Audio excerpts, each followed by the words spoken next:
네, 유신익 박사님 모셨습니다. 안녕하세요. 예. 오랜만에 뵙겠습니다. 네, 1년 만에 다시 뵙니다. 예. 네, 좀 약간 새해는 많이 지났기 때문에 네. 새해 인사는 생략을 하고, 네네. 자, 일단 새해 들어서 시장이 빠르게 좀 반등을 하고 있습니다. 예. 물론 약간 좀 FOMC를 앞두고 단기적인 조정이 좀 나오고 있긴 한데, 네. 전반적인 추세는 약간 1월 효과를 제대로 누리는 예. 자, 그런 모습이긴 한데, 저희가 지금 촬영의 기준으로 아직 FOMC가 열리지 않았거든요. 네. 그래서 약간 좀 중요한 변곡점이 될 수 있을 것 같아요. 네. 근데 시장은 지금 현재 약간 골디락스? 네. 물가는 생각보다 좀 둔화가 되고 있는 것 같고, 생각보다 경기 침체는 심하지 않은데 라고 하면서 뭔가 약간 긍정적인 분위기가 연출되고 그렇죠. 있는데, 네. 박사님께서는 현재 어떻게 보시는지 좀 궁금합니다. 이게 누가 봐도 달러 금리, 그 다음에 주식시장 이렇게 전체적인 패턴을 보면은 단기 골디락스가 맞습니다. 근데 저는 이제 이게 금융시장은 항상 표출되어 있는 요인이 다 별개예요. 그러니까 초점은 뭐냐면 이게 매크로 요인이냐 아니면 마이크로적인 수급적인 요인이냐라고 봤을 때 마이크로적인 수급적인 요인이 더 강하다. 만약에 이게 이제 죄송한 말씀이 될 수도 있지만 사실 매크로적인 요인이 확연하게 달라진다라고 한다면 사실은 지금 위험자산, 뭐 원자재뿐만 아니라 사실은 그 주식 선물도 마찬가지고 주식 지수도 마찬가지고 ETF를 다 담아도 된다라고 보고 있어요. 근데 그런 시점은 아니다라는 것이고 그러면은 그 매크로적인 요인이 변하려면 어떻게 되냐?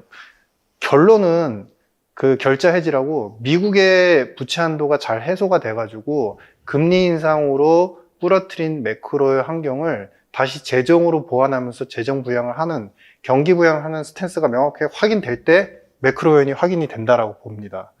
근데 중요한 거는 그러면 지금 시점에서는 시장 금리도 사실 되게 빠르게 안정화돼 있고 환율도 빠르게 안정화돼 있고 그러면서 이제 위험 자산으로도 돈이 들어가는데 그러면 이게 무슨 마이크로적인 수급적 요인이냐? 결론부터 말씀드리면은 작년도 하반기에 나타났던 굉장히 큰 추세가 달러 강세가 있으면서 추세적으로 뭐가 나타났냐면요. 기본적으로 수합 시장이 굉장히 폭발적으로 늘어났습니다. 수합 시장이 늘어났다는 게 뭐냐면 중앙은행도 자국의 통화를 방어하기 위해서 환을 계속 이제 썼고요. 그러니까 쓰면서 사실은 달러 매도, 그 다음에 자국 통화 매수를 계속 포지션을 했고, 금융기관들도 수합을 계속 했습니다. 뭐로 수합을 했느냐? 결국에 자국 통화 대비 달러로 수합을 계속 한 거죠. 간단하게 지표를 보시면은 지금 미국 수익 금액이 최고치를 찍을 때가 거의 3조 달러 정도였는데 수익 금액이 이제 작년도부터 서서히 줄기 시작합니다. 계속 줄어드는데 이 줄어드는 시간에 어떤 현상이 나타났냐면 사실 오비락이라고 작년도에는 무조건 달러 강세 때문에 금리가 오른 것만은 아닙니다. 인플레도 어느 정도 영향을 미쳤지만 채권 시장의 수급도 꼬였었습니다. 그렇죠, 맞아요. 지금 보시면은 미국의 그 채권 쪽에 대해서 그 발행 규모를 갖다가 연간으로 이제 도식을 한 건데요. 보시면 미국 모든 단기물, 장기물 다 포함해가지고 그 발행 시점이 사실 이거는 재무부에서 원래 지난 연도 21년도에 다 계획을 했던 거거든요. 근데 보시면 오비락이란 말씀을 드린 것처럼 8월에 이 금액이 급증을 합니다. 그러니까 8월에 급증을 하면서 이제 계속 이제 채권금리에 대한 압박을 보이고 발행에 대한 부담감, 압박이 계속 지속이 되다가 지금 8월 들으면서 이제 최고치를 찍게 되죠. 근데 작년도에 이제 경험하신 분들 아시겠지만 8월까지 굉장히 안 좋아졌다가 금리가 더 이상 오르지 않으면서 8월부터 시장금리가 조금 빠지기 시작을 했어요.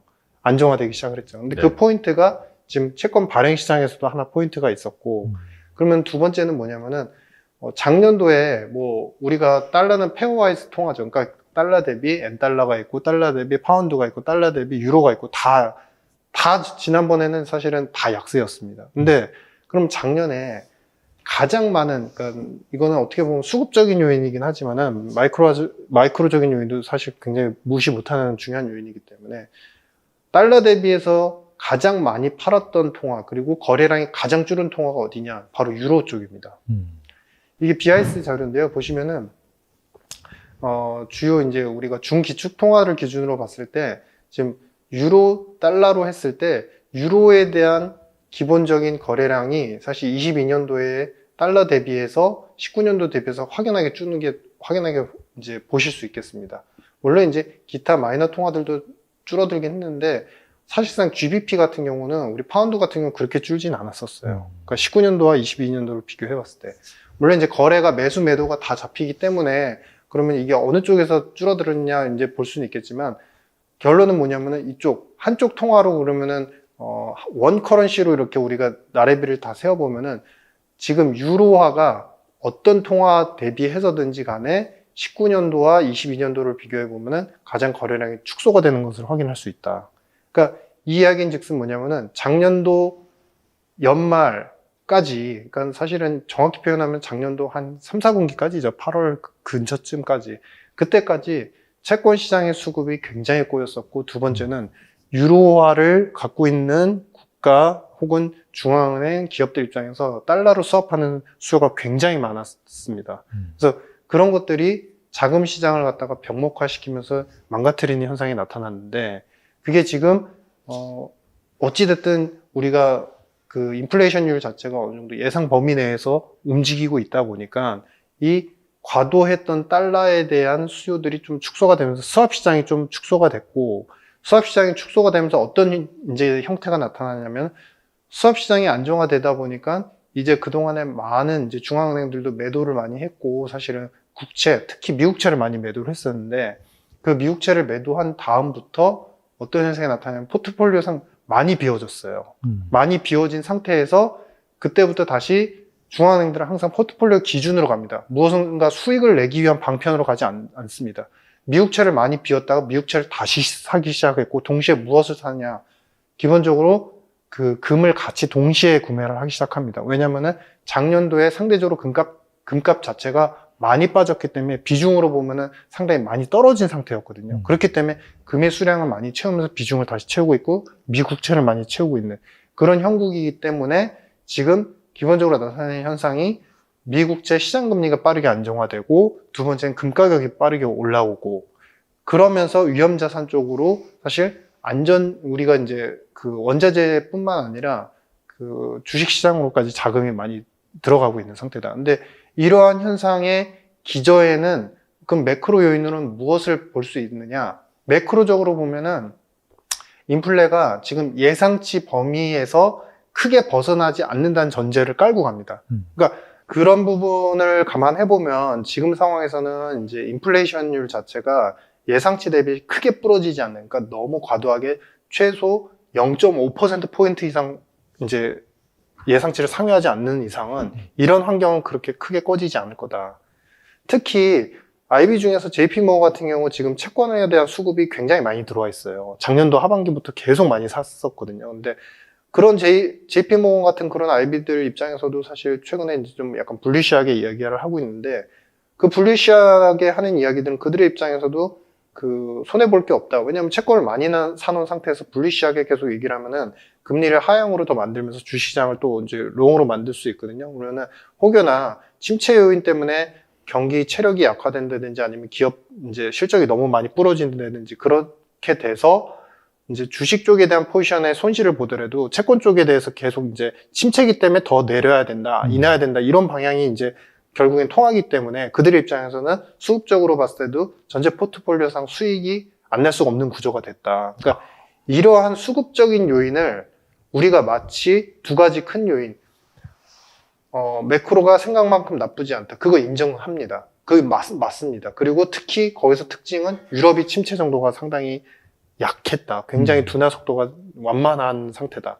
근데 거기에 이제 어느 정도 이제 중국까지 회복을 하면은 매크로 전체적인 체력이 다 좋아진다라고 가정을 깔고서 이러한 이제 금융시장의 현상을 갖다 해석하는 거는 좀 무리가 있다. 왜냐면은 그런 식으로 해석을 하면은 올 상반기 기점으로 해서 골디락스가 먼저 형성이 됐고, 이제 글로벌리 모든 경기들이 바닥을 찍고 리바운드 다시 이제 반등을 하면서 대세적으로 추세적으로 좋아지는 그림이 하반기뿐만 아니라 24년까지 완성이 돼야 됩니다. 근데 지금은 그러한 중요한 포인트들이 사실은 보이지 않는 상태에서 이제 작년도에 수급적인 부분이 과도하게 꼬였던 것들이 다소 해소되는, 그러니까 생각만큼 나쁘지 않음에 따른 어떤 후행적 효과가 지금 형성이 됐다. 그래서 그것이 단기적으로는 약간 뭐 골디락스처럼 보이는 그런 형국이다 이렇게 보십니다. 작년에 뭐 달러 가치도 엄청나게 강세였고 네. 또 금리도 상당히 많이 가파르게 오르는 구간이어서 특히나 이제 우리나라처럼 뭐 신흥국 같은 경우에는 정말 안 좋았는데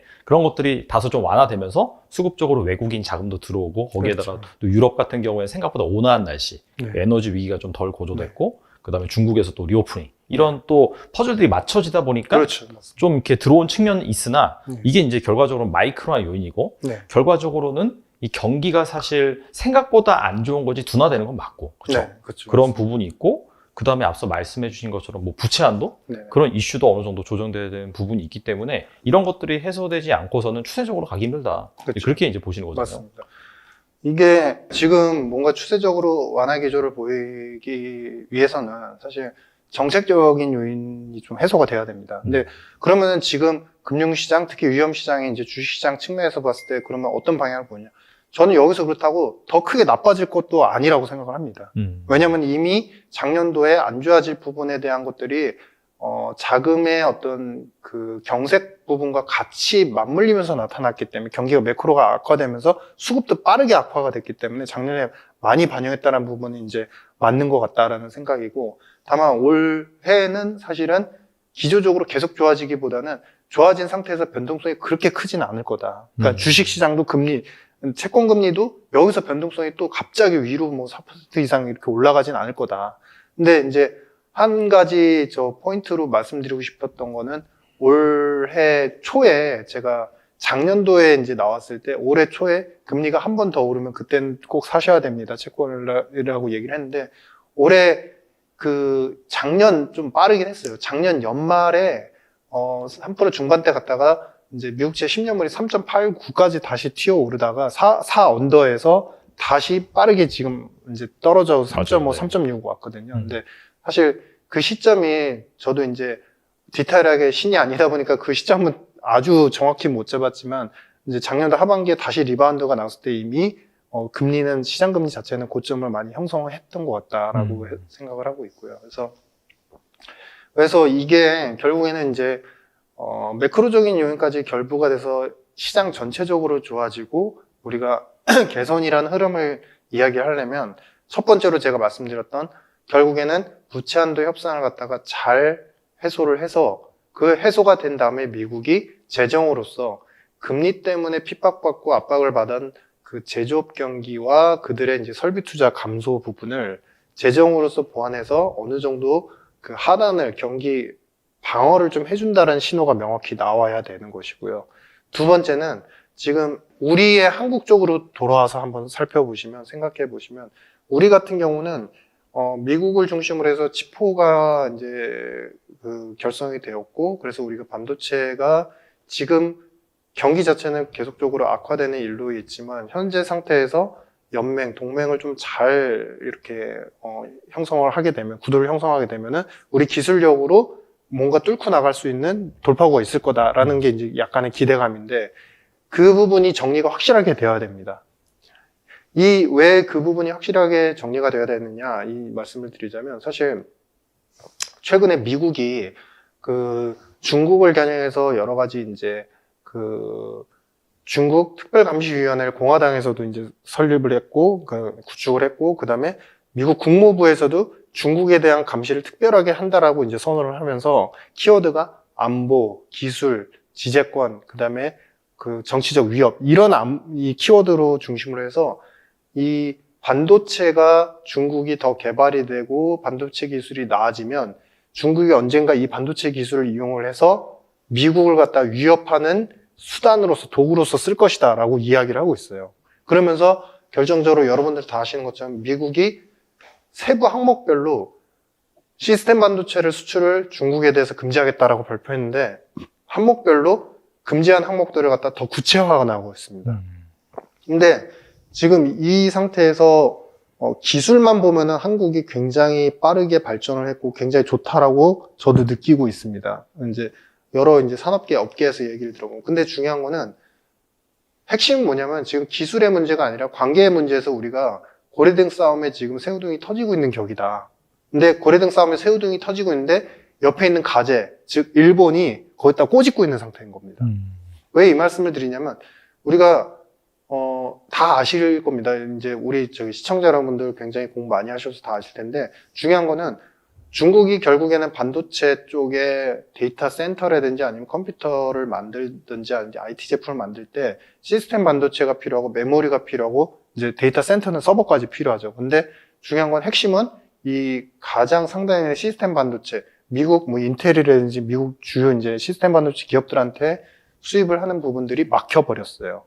그러니까 이들은 지금 어떤 형국이 됐냐면은 결국 IT 관련해서 계속 생산하고 개발을 나가야 되는데 시스템 반도체가 이제 수입 자체가 이제 안 되다 보니까 메모리 반도체에 대한 수요도 같이 줄어드는 거예요. 왜냐하면 상품을 하나 만들려고 데이터 센터 하나 만들려고 하는데 메모리 있어봐야 시스템 반도체가 없으면은 만들 수가 없지 않습니까? 그러니까 그런 상태에서 그나마 자생적으로 연구 능력이 조금 갖춰져 있는 그 서버 쪽을 갖다가 계속 자생적으로 계속 연구를 하고 있는 상태입니다.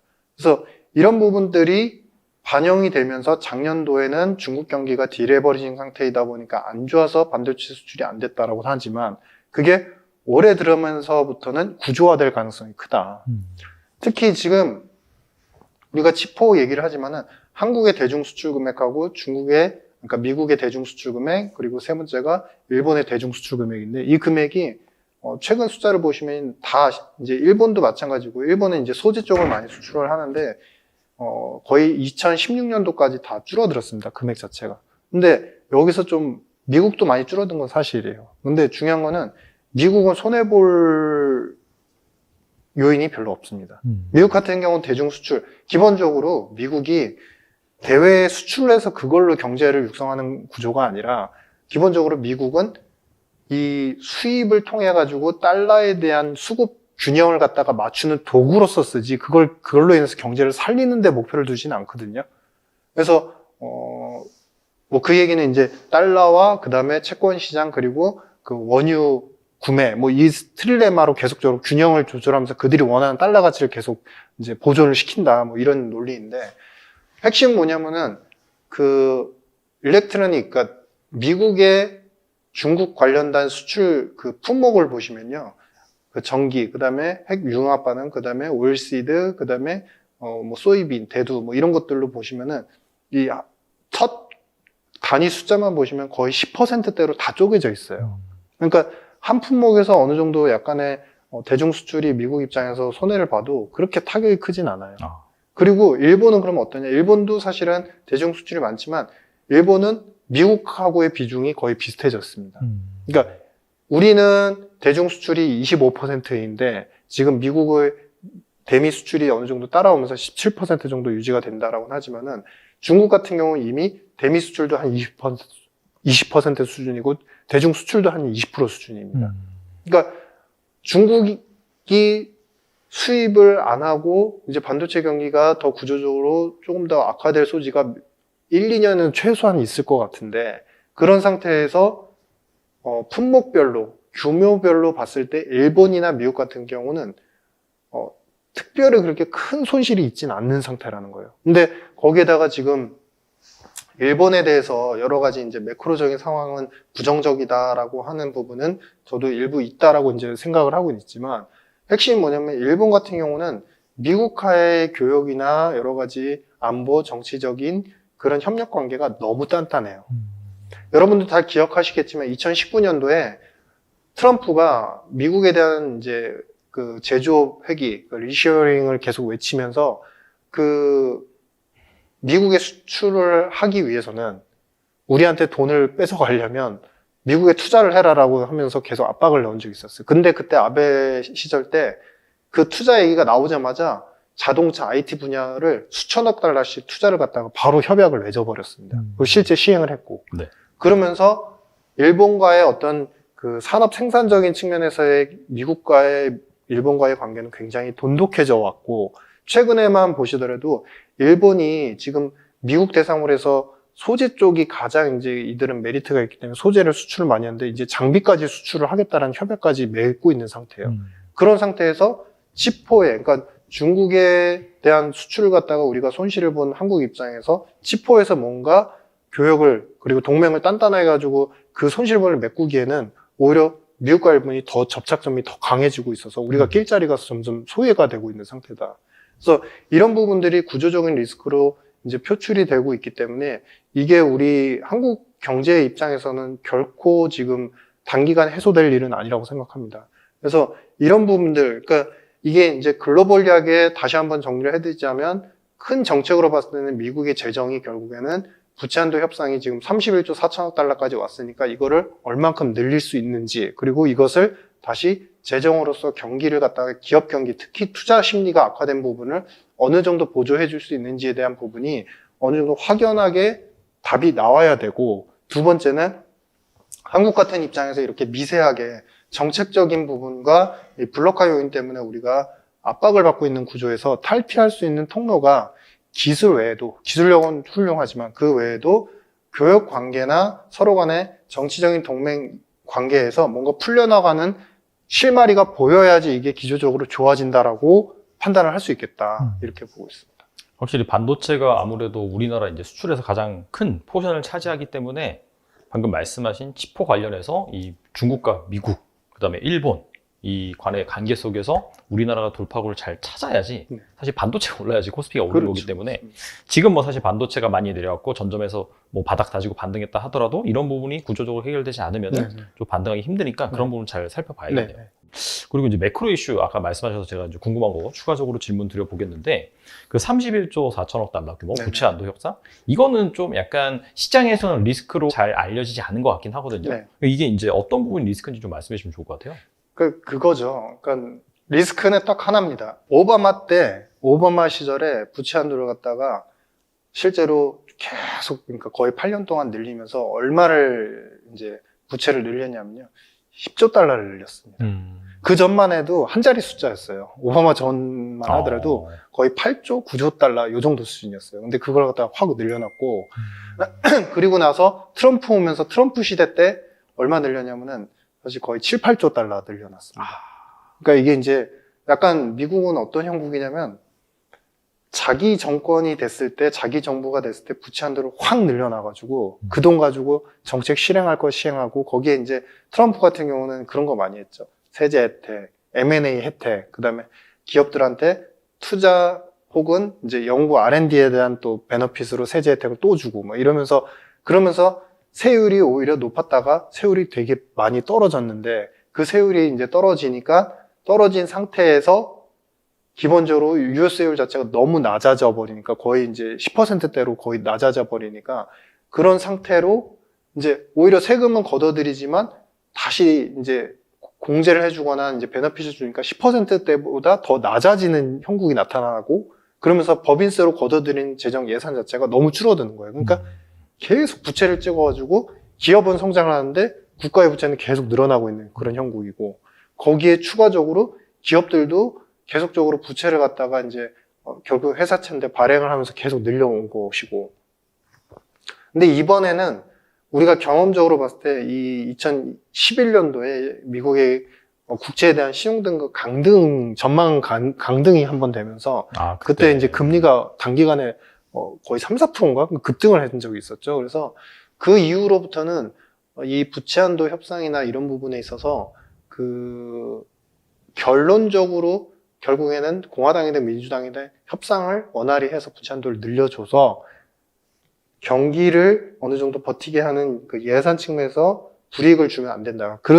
만약에 그 협상에서 반대를 해가지고 만약에 약간이라도 그 정부 폐쇄 기간이 길어지거나 그로 인해서 신용등급 자체에 악영향을 주면 그 행위를 한 당사자는 완전히 미국에서 굉장히 큰 비난을 받기 때문에 벗어나지 힘들기 때문에 협상은 해야 된다는 컨센서스는 맞습니다. 근데 지금은 이제 양분이 돼 있죠. 민주당, 공화당이 양분이 돼 있는 상태에서 약간 좀 바이든은 남은 이제 앞으로의 2024년 대선까지 뭔가 좀 드라이브를 걸어줘야 돼요. 사실 최근에 제가 현지인 분들하고 인터뷰를 몇 번 해봐도 바이든의 이 정책 중에서 바이든 하면 딱 떠오르는 게 우크라이나 지원 딱 이게 먼저 나오더라고요. 키워드가. 그러니까 뭐냐면은 그동안에 21, 22 하면서 지나오면서 친환경 정책을 했는데 특별히 뭐가 있는 게 없다라는 거예요.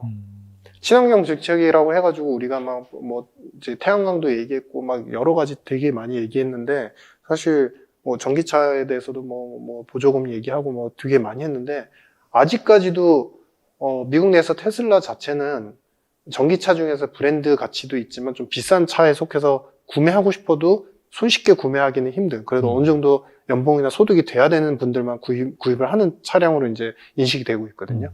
그러니까 그만큼 친환경 쪽에서 정책적으로 실제 국민들이 느끼기에 편리함, 편의성에 대해서 뭔가 확연하게 효과를 보고 있는 상태는 아니기 때문에 앞으로 부채 한도를 좀 더 늘려야 될 필요가 있고 그걸 통해서 재정으로 좀 경기가 추락하는 걸 막아야 된다. 근데 핵심은 뭐냐면 공화당이 어찌됐든 이럴 때 또 한번 이제 목소리를 높여야 되니까 또 딴지를 걸고 있어요. 그러니까 뭐라고. 한도 협상 안 된다. 한도 협상을 하는데 해주는 건 해준다. 근데 세 가지죠.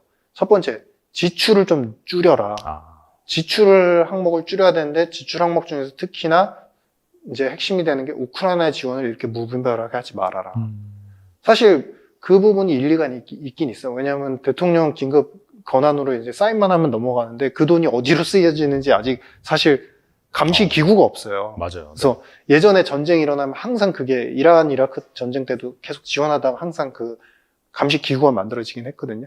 근데 이번에도 그런 차원에서 이제 지원은 해주되 이게 뭔가 좀 어떤 규획에 맞춰서 하고 감독 기구가 좀 있어야 된다라는 거, 그리고 그런 이슈가 있고, 세 번째는 지출을 할 때도 이게 이제 인플레를 갖다가 유발하는지에 대한 부분들을 좀 조정을 해야 할 필요가 있고, 이거에 대한 해석이 좀 필요하다. 이러면서 이제 한도를 그들의 기준에서 맞춰서 우리가 제시하는 기준에 부합하면 우리가 해주겠다. 뭐 이런 식인데, 이제 민주당은 뭐 별 반응도 없죠. 왜냐면은 이게 41조 사항에 헌법에 나와 있긴 한데, 이거를 사실 우회적으로 한도를 늘리려면 얼마든지 방법이 있거든요. 그러니까 물론 이제 헌법을 갖다가 수정하는 거는 뭐 쉬운 일은 아니지만 헌법 조항을 약간 이제 바꾸면 되는 부분이 있고, 두 번째는 영부채 발행하면 됩니다. 그러니까 부채가 원래 잡히는 게 뭐냐면은 원금 쪽이 잡히거든요. 부채 한도에서는. 그러면은 영부채는 뭐냐면은 만기가 없는 거예요. 만기가 평생인 거예요. 평생인 거면은 그럼 만기가 없으니까 그 부채에 안 들어가겠죠. 그럼 부채 한도가 안 늘어나는데 채권 발행을 해서 돈은 가져왔고 그러면은 미국 입장에서 이자만 내주면 됩니다. 그거를 누가 사주냐? 또 페드한테 사주라고 할 수는 있어요. 물론 지금 이제 QT를 하고 있으니까 그렇죠. 당장은 그게 이제 쉽지는 않겠지만 우회적인 방법은 여전히 존재를 하기 때문에 이게 이제 시장에서도 그리고 미국 이제 민주당에서도 이걸 갖다가 그렇게 크리티컬하게 보고 있지는 않는다. 근데 핵심은 뭐냐면 어찌됐든 국민적으로 그리고 공화당 측면에서도 굉장히 그 정확한 지적이 있었기 때문에 이번에 부채 한도를 또 굉장히 크게 늘리긴 힘들 것 같아요. 그러니까 4조 달러 이상을 늘리는 게 보통의 그전 정권이나 대통령들이 했던 행태였는데 이번에 4조 달러 이상 확 증액을 하긴 좀 녹록치 않은 상태다. 그래서 이거를 잘 풀어나가고 그 다음에 두 번째 우리가 그 IRA 인플레 감축법이 있었죠. 그게 사실은 이제 기업들한테 세금을 어느 정도 유효세율을 갖다가 그 옐런이 예전에 이제 그 세율을 높여가지고 이제 기업들한테 세금을 걷어들여서 그걸 투자에 원활하게 쓰겠다라고 했는데 세율을 전체적으로 다 뭐 높이진 못했어요. 그러다 보니까 일부 기업들, 그러니까 매출이 어느 정도 되는 기업들 대상으로 IRA법을 딱 선정을 해가지고 여기에 해당되는 기업들은 세금을 이만큼 더 올리겠다. 그래서 재정을 마련하고 그걸 가지고 결국에는 그 전기차 신재생 쪽에 대한 투자를 하겠다. 이런 이제 포커스거든요. 그래서 이 두 정책이 좀 효율적으로 좀 잘 되는 거를 확인할 때 우리가 진정하게 매크로적으로도 어느 정도 하방이 다져지는 그런 그림을 그릴 수 있겠다. 이렇게 보고 있습니다. 이게 부채 한도 협상 이게 이제 주기적으로 약간 노이즈가 있었잖아요. 막 정부 폐쇄까지 가기도 했었고 네. 특히나 이제 뭐 공화당은 이제 뭐 약간 쇼맨십일 수도 있는데 네. 반대한다든지 이제 그런 이슈가 있다라고 한다면은 시장이 중간중간에 분명히 좀 출렁일 수 있는 부분도 있고 네. 특히나 지금처럼 뭔가 마이크로한 요인들, 수급적인 요인으로 막 달려와서 약간 불안불안한 상태에서 이런 부분들이 협상이 제대로 안 되고 있다는 시각이 나오면은 단기적으로 좀 약간 조정을 받을 수도 있겠네요. 그렇죠. 단기적으로 당장의 시장 금리가 지금 3.4, 3.5 올라도 지금 미국 10년이 3.5 정도인데 그게 조금 튀어오를 수는 있겠죠. 근데 기조적으로 오르진 않겠죠. 왜냐하면 한도 협상이 결국엔 된다는 걸 다 알고 있기 때문에. 그래서 그런 부분에서는 좀 약간의 이제 단기적이긴 하나 노이즈는 좀 있을 수 있다. 뭐 이렇게 보입니다. 또 하나 이제 궁금한 게 이제 채권 시장인데요. 예, 예. 이게 사실 되게 애매한 게, 물론 이제 연준에서 데이터 디펜던시라고 하면서 앞으로 데이터를 보고 뭐 향후 통화 정책은 결정해 나가겠다라고 했지만은, 그럼에도 12월 FOMC 때 이제 뭐 점도표 찍어놓은 거 보면은 사실 한 5.1% 정도? 그 정도가 이제 중립금리고, 그 다음에 이제 뭐 연준 위원들이 발언한 거라든지 아니면 FOMC 의사라고 본다라고 하면 올해 안에 금리는 없다라고 했거든요. 네. 근데 이제 채권 금리 같은 경우에는 앞서 말씀하셨다시피 10년물 같은 경우에는 미국 기준으로 했을 때 지금 뭐 3.5% 거의 한 3.4%까지 내려갔다가 다시 약간 좀 FOMC 앞두고 반등하는 네. 흐름이 있는데, 근데 2년물 같은 경우에도 4.12%란 말이죠. 네. 그러니까 연준에서 보고 있는 그 금리 수준과 네. 시장 금리는 너무 좀 괴리가 있다. 네. 즉, 뭐 시장 같은 경우에는 올해 연말이면 금리 인하할 거라고 이제 거의 기정사실하는 분위기인데, 네. 이거 좀 어떻게 해석해야 되는지 좀 궁금하긴 하거든요.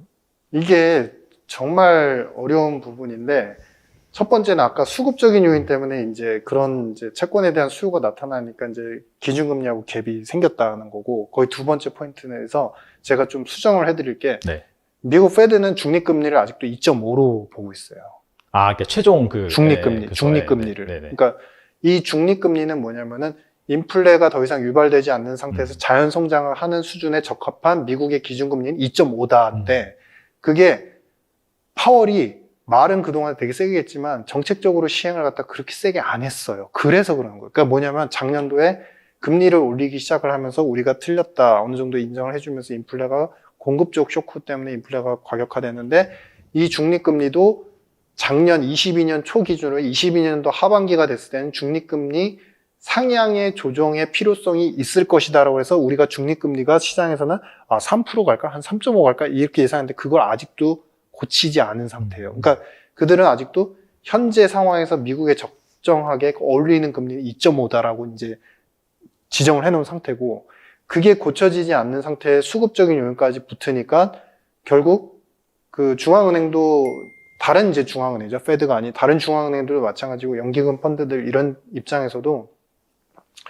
계속 이제 채권을 사는 거죠. 미국채를 작년에 비었던 기간 쪽에서 계속 사면서 이제 손짓을 보내는 겁니다. 손짓을 보내는데 무엇을 보내느냐? 기본적으로 우리 21년도 경험을 했을 때 23년도 그 21년도에는 반대로 그랬었어요. 23년도까지 제로금리다 했는데 21년도부터 같이 금리가 먼저 튀기 시작했어요. 그러니까 그때 갭이 10년물 기준으로 거의 1%포인트까지 차이 난 적이 있거든요. 그러니까 시장에서 이제 채권을 팔면서 우리가 먼저 행동할 테니까 니들이 따라와 신호를 보냈고, 이번에도 똑같은 거예요. 우리가 먼저 행동할 테니까 니들이 따라와. 니들이 인하를 해. 근데 그런 상태에서 이제 또 한 번 이제 그 시장하고 페드의 줄다리기 기싸움이 시작이 된 거죠. 이번에도. 근데 올라갈 때는 금리가 올라갈 때는 기싸움에서 페드가 인정을 하는 게 맞아요. 왜냐면은 올라가고 있는데 인정을 안 해버리면 이게 이제 인플레, 스태그, 그 다음에 장기적으로 봤을 때 경기 침체 굉장히 악화되는 그 수순이거든요. 근데 지금도 침체라는 것들 때문에 미국, 그러니까 그러니까 채권 금리가 더 하락할 것이다 배팅하는 쪽은 어쨌든 점도표 상에 2024년도부터는 이제 터미널 레이트 찍고 떨어지는 걸로 봤고, 거기다 중립금리 2.5는 고치지 않았으니까, 그러니까 어찌됐든 내릴 거 아니야. 그러니까 이제 계속 배팅을 하는 거고, 금리 인하 쪽에 배팅을 하면서 채권을 계속 사들이는 거고. 그런데 여기서 이제 파월 의장이 굉장히 중요한 시점이 된 거죠. 그러니까 뭐가 중요하냐면 지금 시점에서는 어느 한쪽 방향성의 쏠림을 만들지 않으면서도 중립적으로 인플레를 결국에 조정을 잘 끝내겠다, 인플레 통제를 잘 끝내겠다는 이번 사이클의 목표에 대해서 분명히 피력을 잘 해야 되는 시점인 겁니다. 그러니까 이게 쉽게 말씀드리면 이번에 이제 FOMC가 있죠. 맞아요. 2월 네. FOMC가 있는데 이번에 FOMC에서 성명서상도 그렇고 성명서상의 단어에서도 침체가 있기 때문에 기본적으로 우리가 방향성을 전환한다라는 전환에 대한 이야기가 절대 들어가면 안 됩니다. 그리고 두 번째는 그동안 이제 제한적인 정책이라고 했는데 제한적인 정책에 대해서 좀 약간 늦출 필요가 있다. 약간 스무딩 할 필요가 있다. 이런 이제 뉘앙스를 했는데 거기까지는 좋은데 거기서 전환이라는 단어가 들어가면은 이제 시장이 완전히 져버리는 거예요. 그리고 그러면은 또다시 가수요 때문에 물가가 분명히 들썩일 겁니다. 어디가? 인플레, 원자재 쪽은 차치하고서라도 서비스 물가가 다시 들썩일 겁니다. 그래서 그런 부분을 통제를 잘해야 되고, 두 번째는 그 파월 입장에서 코멘트 자체도 시장 금리가 침체를 반영해서 인하까지도 반영해서 먼저 떨어지고 있다는 거를 먼저 알고 있고 인정을 해버리면 안 됩니다. 그러면은 의장 입장에서 통화정책 수장 입장에서 지는 꼴이 돼요. 그래서 그런 것을 이제 잘 해 나갈 것이다라는 전제에서 본다면은 저는 여전히 뭐 시장에서는 지금 뭐 이미 포지션을 갖고 계신 분들한테 죄송할 수도 있지만 저는 이게 24년도가 적정하다. 물론 24년 상반기냐 하반기냐 봤을 때는 뭐 상반기 좀 가까워질수록 좀 더 오히려 빠른 시기가 가능할 것 같긴 한데, 이게 이제 올 연말부터 다시 인하를 기조로 확 바뀌는 그런 패턴은 아닐 것 같다. 이게 그러니까 결론을 간단히 말씀드리면, 점도표상에서 24년도에 금리 인하를 어쨌든 기조적으로 해서 장기 롱런으로 봤을 때 2.5까지 가는 거를 점도표에 너무 빨리 오픈을 해버렸어요. 그러니까 시장에서는 뭐 내년에 하나, 올 연말에 하나 큰 차이 없잖아요. 그러니까 미리 다 배팅을 하고 있는 상태예요. 근데 그러면은 이제 제가 보는 앞으로의 그림은 뭐냐, 단기적으로 아까 부채 한도 협상도 있고 노이즈가 있어서 잠깐 올라갈 수 있는데, 그렇다고 또 여기서 3.5, 3.4에서 그렇게 빨리 내려가기도 힘든 구간이 돼버렸어요. 재밌는 거 하나 말씀드리면, 우리 미국채 10년물만 보시잖아요. 독일 분투 10년물을 보시면 굉장히 재밌습니다. 변동이 어마어마해요. 그러니까 2.5 작년 하반기쯤에 2.5 갔다가 그게 올 초까지 어디까지 깨졌냐면 1.9까지 깨졌습니다. 근데 지금 이제 우리 22 기준금리 2.5 기준으로 놓고 본다면 그들은 이제 앞으로 1%포인트 이상 더 올릴 수 있다. 왜냐하면 물가 자체가 미국하고는 갭이 너무, 그러니까 아직도 9%대거든요. 근데 그들도 2%를 이제 원하고 있으니까. 근데 그런 상태에서 지금 이제 시장은 그 얘기를 하는 거죠. 남유럽 재정 얘기도 있고, 이 유럽은 워낙에 체력이 약하기 때문에 1%포인트 이상 올린다고 했지만 못 올릴 거야. 그래서 결국에는 지금 정도면은 채권이 제일 싸니까 무조건 사야 되라는 논리로 2.5 갔던 게 1.9까지 빠르게 왔는데, 다시 리바운드가 최근에는 2.2, 2.3까지 오고 있어요.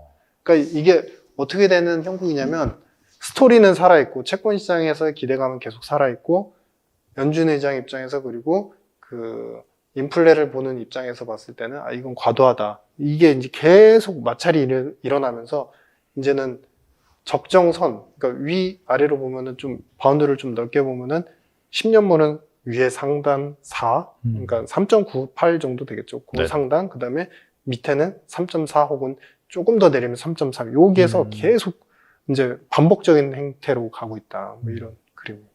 그래서 일단은 그 채권 시장 같은 경우에는 지금 그 패드가 사실상 그 5.1%로 올해 쭉 간다라고 했는데, 지금 그렇게 가지 않고 연말 정도면 내릴 수 있다. 내지는 또 내년에 뭐 아시다시피 어차피 내년에 내릴 거 뭐 사실 올해 말에 내리는 건 큰 차이가 없다.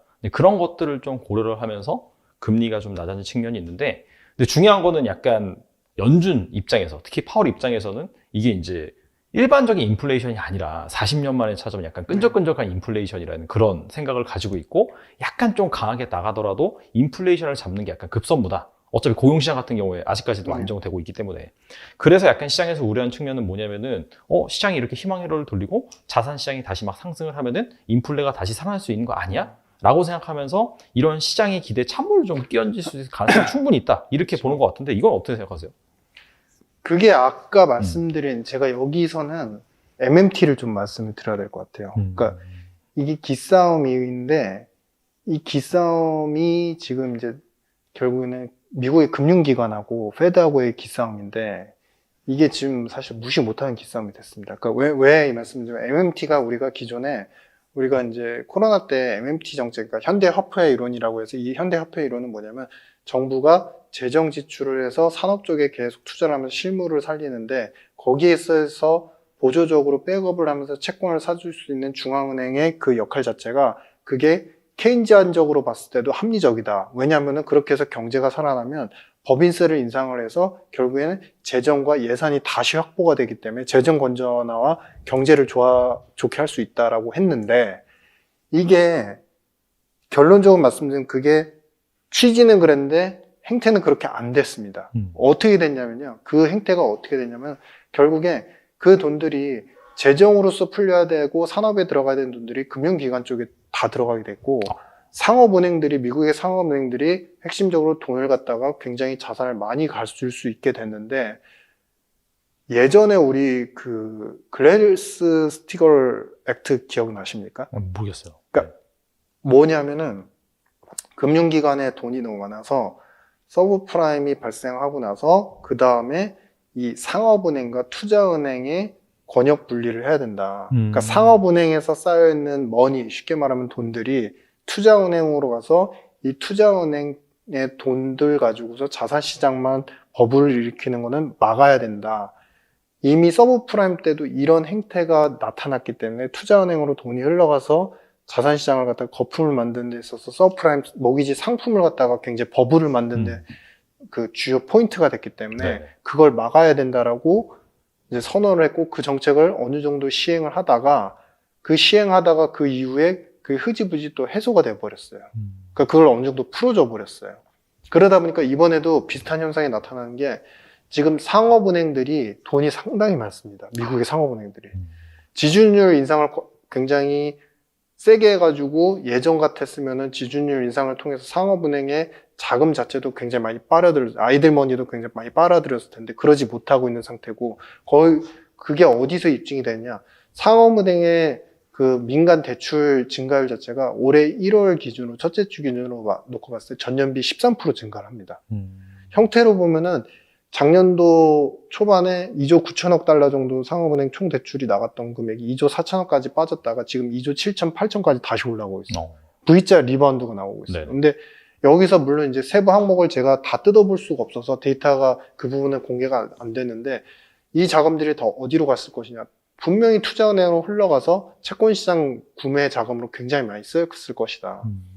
그래서 그런 기점에서 보면은 이제 이걸 명확하게 한번 우리가 정리를 해보면 그거죠. 페드는 아직 연말까지는 확인해 봐야 됩니다. 2% 언더로 가고 거기서 2% 언더로 간 다음에 끝이 아닙니다. 원래 중앙은행 정책으로 본다면 2% 간 상태에서 이게 또다시 예전에 폴 볼커 이전 시점처럼 3, 4%까지 또 리바운드가 나오는지를 최소 3개월, 6개월 이상 확인을 한 다음에 안 되면 이제 인하로 가는 게 맞고 그러면은 정상적으로 바라보는 기준 시점으로 본다면 내년 초반까지는 확인을 해봐야 됩니다. 그리고 상반기 중에 침체가 너무 이제 가속화되면 인하를 좀 할 수 있는 거죠. 근데 선언은 페드가 그렇게 해놓고 통로는 이제 통화정책의 패스는 그렇게 가야 되는데 이 MMT로 금융기관 쪽 그리고 채권시장의 자금 여력을 갖다 너무 부풀려 놓은 상태에서 그걸 다 못 걷어들였기 때문에 거기서 금리 인하를 먼저 배팅하고 계속 결국은 할 거야. 이렇게 이제 기싸움이 있는데 이 기싸움은 페드가 자초한 기싸움인 거죠. 실제로 그 예전에 했던 MMT가 제대로 됐었으면은 이렇게까지는 버블이 안 만들어졌을 겁니다. 그러니까 지금 바이든 정부 세제 인상 해가지고 기업들한테 이제 법인세를 어느 정도 걷어들이겠다 했는데 IR에서 발표를 했는데 그 이미 사실은 작년도에 됐었어야 되는 일이에요. 그리고 그네들의 스케줄대로 하면은 작년도부터 어느 정도 이제 적자 재정 규모가 확 줄어들면서 이제 법인세를 갖다가 우리가 흡수를 하니까 인상을 하면서 세금으로 이제 걷어들이는 그런 계획이 짜져 있었는데 그게 이제 다 안 된 거죠. 그러니까 MMT도 안 돼. 세제 인상도 제대로 안 돼. 그런 상태이다 보니까 이제 바이든 정부와 페드 입장에서는 약점이 노출된 겁니다. 뭐가 노출됐냐? 두 가지 포인트로 정리할 수 있습니다. 첫 번째, 당신들 지금 입장에서 경기 추락하는 거 굉장히 겁나는데 그 겁나는 거를 방어하기 위해서 쓸 수단이 없기 때문에 돈 계속 말했던 것만큼 못 걷어들이고 있잖아요. 이게 이제 힌트가 이미 나간 거고 두 번째는 힌트에서 그렇게 생각했는데 페드에 실질적으로 그 내년도에 그 점도표를 보니까 내년도부터 인하하네? 그러면은 이거 막을 수 있는 방법이나 재정에서도 뚜렷한 이제 묘책이 없으니까 결국은 페드 이용해가지고 결국엔 또다시 경기 부양하려고 하네. 거기에 다 이제 쏠려서 자산시장도 다 거기에 배팅을 하고 있는 건데 여기서는 좀 정중동이 저는 필요하다. 그러니까 이게 그렇다고 해서 이번에 뭐 크래시가 갑자기 오고 이럴 것 같지는 않은데 올해는 이제 내년 초까지는 기준금리는 어느 정도 올려놓고 나서 터미널 라이트 뭐 5.2가 됐든 5가 됐든 어느 정도 올려놓고 나서 상당 기간 좀 멈춰 있을 가능성이 크다 뭐 이렇게 보고 있습니다. 약간 지금은 시장이 희망회로를 좀 상당히 빨리 돌리고 있는데 네. 좀 조심할 필요가 있겠네요. 그렇죠. 그러니까 굳이 그렇다고 해서 뭐 일부에서 이런 의견이 있으십니다. 여기서 저도 크래시를 크게 보진 않기 때문에 뭐 지금 위험 자산이나 뭐 원자재 투자도 마찬가지고 주식 투자를 해가지고 좀 수익을 보셨다는 분들이 굳이 여기서 막 적극적으로 막 매도 막 이렇게 할 필요도 없는데 그렇다고 여기서 나만 대세상승에 어느 정도 좀 벗어난 거 아니야? 소외감 때문에 굳이 막 위험하게 따라갈 필요도 없는 구간이 됐다. 뭐 이런 생각입니다. 알겠습니다. 약간 올해 말까지는 어느 정도 그렇다고 해서 막 추세적으로 상승장으로 갈 수 있는 환경도 아니고 네. 그렇다고 해서 뭐 엄청난 크러쉬가 발생할 그건 가봐야지 알긴 하겠지만 현재 이 매크로 상황에서는 알 수는 없는 거니까 어느 정도 약간 좀 박스권을 생각하면서 네. 좀 그렇게 플레이를 할 필요는 있겠네요. 네, 맞습니다. 알겠습니다. 오늘 박사님 나오셔서 좋은 말씀 많이 해주셨는데 사실 뭐 지금 전반적으로 골디락스라는 키워드가 가장 좀 시장의 화두인 것 같은데 그러면서 주식시장도 어느 정도 좀 달려왔는데 근데 사실 큰 매크로 환경을 보면은 뭐 그렇다고 해서 지금 뭐 추세적으로 상승장으로 갈 만한 뭐 경기 부양이라든지 그다음에 뭐 금리 인하라든지 이런 상황이 오지 않았기 때문에 이럴 때일수록 또 약간 좀 마음을 좀 냉정하게 찾고 적당히 리스크 관리하시면서 여러분들이 플레이 하셨으면 좋겠습니다. 자, 다음 시간에는 또 다른 그런 또 이슈로 한번 모셔보도록 하겠습니다. 지금까지 유신익 박사님 나와주셔서 감사합니다. 네, 고맙습니다.